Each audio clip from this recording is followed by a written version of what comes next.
کہا کون کون سی شرط ہے؟ کہا میری شرط تو مانے گا؟ کہا ہاں۔ تو جمعرات کے دن یہ بحث چل رہی ہے، رات کا وقت ہے، بات چل رہی ہے، صبح کو جمعہ ہے۔ حضرت امام زین العابدین نے کہا سن یزید، اگر تو میری بات ماننا چاہتا ہے، تو نے میرے باپ کے سر کو قتل کروایا ہے، اب تو ایک کام میرے ساتھ کر کہ جس نے میرے باپ کے سر کو قتل کیا ہے، حسین کا سر جس نے کاٹا ہے، اس کو میرے حوالے کر دو۔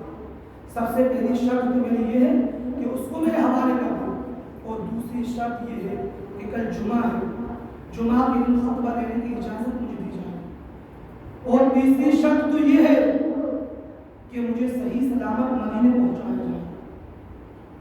کئی شرطیں ہوئی لیکن میں بس 3 شرطیں بتاتا ہوں۔ تو جب یزید نے کہا ٹھیک ہے مجھے یہ منظور ہے، ہاں، اور یہ بھی کہا گیا کہ جو شہداء کے سر آئے نا کٹے ہوئے، یہ سارے میرے حوالے کیے جائیں تاکہ میں ان کو لے جا کر اپنے طریقے سے دفن کروں۔ یزید نے باتوں کو مان لیا، بڑا چالاک تھا یزید۔ یزید نے امام زین العابدین سے کہا ٹھیک ہے میں آپ کو یہ سر دے دوں گا اور اس کے قاتل کو بھی دے دوں گا، لیکن یزید نے جب تخت کو سجایا ہے، جتنے بھی کربلا کے میدان میں یزیدی گئے تھے سب کو بٹھایا ہے، وہ کہتا ہے کہ حسین کے سر کو کس نے کاٹا ہے؟ تو شمر کہتا ہے کہ خولی نے کاٹا ہے، خولی کہتا ہے ابن سعد نے کاٹا ہے، کوئی کہتا ہے جرہم نے کاٹا ہے، کوئی کسی کا نام بتاتا ہے، کوئی کسی کا نام بتاتا ہے، لیکن شمر تھا وہ بڑا بے باک انسان تھا، وہ کھڑا ہوتا ہے کہتا ہے سنو یزید، حسین کے سر کو کس نے کاٹا ہے؟ حسین کا سر جس نے بھی کاٹا ہے، لیکن کٹایا تو تم نے ہے نا، اگر تم اجازت نہ دیتے تو حسین کا سر کون کاٹتا؟ اگر تم اجازت نہ دیتے تو قافلے کو کون لوٹتا؟ میں کیوں نبی کی نواسی کو کاٹوں گا؟ کیا میں مسلمان نہیں ہوں؟ میں نہیں جانتا ہوں وہ محمد رسول اللہ کے بیٹے تھے، میں ان کے سر کو نہیں کاٹتا، میں نے اس لیے کاٹا ہے تمہارا حکم تھا، تم بادشاہ تھے اور مجھے تمہاری بات ماننے کا فرض تھا، اس لیے کہ تم نے مجھے لالچ دی، میں نے سر کو کاٹ دیا۔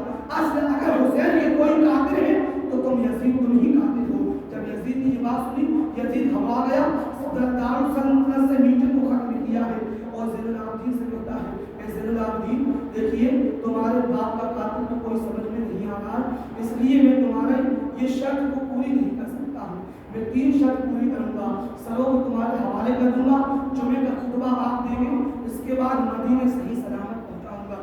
میں قاتل کو نہیں دے سکتا کیونکہ وہ جانتا کہ قاتل تو میں ہی ہوں، اگر میں ہی کے حوالے ہو جاؤں گا تو یہ گدی پر کون بیٹھے گا، حکومت کون کرے گا، پھر حکومت کا معاملہ کون سنبھالے گا؟ یزید نے کہا یہ شرط تمہاری میں پوری نہیں کر سکتا ہوں، مکمل نہیں کر سکتا ہوں۔ امام زین العابدین خاموش ہو گئے، آپ نے کچھ نہ کہا۔ صبح ہوتی ہے، جمعہ کا سورج نکلتا ہے، پوری جامع مسجد دمشق کی جامع مسجد جس کو لوگ دمشقس بھی کہا جاتا ہے، انگلش میں لوگ وہاں پر گھومنے کے لیے بھی جاتے ہیں، دمشقس جس کو کہا جاتا ہے اسی کا پرانا نام دمشق ہے، جس کو دمشق بھی کہا جاتا ہے، دمشق بھی کہا جاتا ہے، کئی نام لیے جاتے ہیں۔ جامع مسجد پوری کھچا کھچ بھر جاتی ہے، سارے لوگ وہاں پر موجود ہیں۔ جب اس نے دیکھا یزید نے کہ اگر امام زین العابدین آج خطبہ دیں گے تو میری حکومت آج پلٹ جائے گی، اس لیے کہ لوگوں کو یہ پتہ چل جائے گا کہ یزید نے سر حسین کو قتل کرایا ہے تو لوگ ہم پر حاوی ہو جائیں گے۔ تاریخ میں ایک ایسا بادشاہ ملتا ہے کہ جب امام زین العابدین نے خطبہ دیا تھا نا تو تاریخ بتاتی ہے کہ یزید نے جامع مسجد کو چھوڑ دیا تھا اور وہاں سے بھاگ گیا تھا، اس لیے کہ کہیں ایسا نہ ہو کہ مجھے یہی مار دیا جائے۔ امام زین العابدین کا وہ خطبہ تھا، بہت شاندار خطبہ آپ نے دیا تھا، آپ اگر مطالعہ کریں تو آپ کو پتہ چلے گا۔ جب امام زین العابدین نے خطبہ دیا تھا نا تو زمین کانپنے لگی، جب امام زین العابدین نے خطبہ دیا تھا نا تو آسمان سے بجلیاں گرنے لگی، وہ امام زین العابدین کا خطبہ تھا۔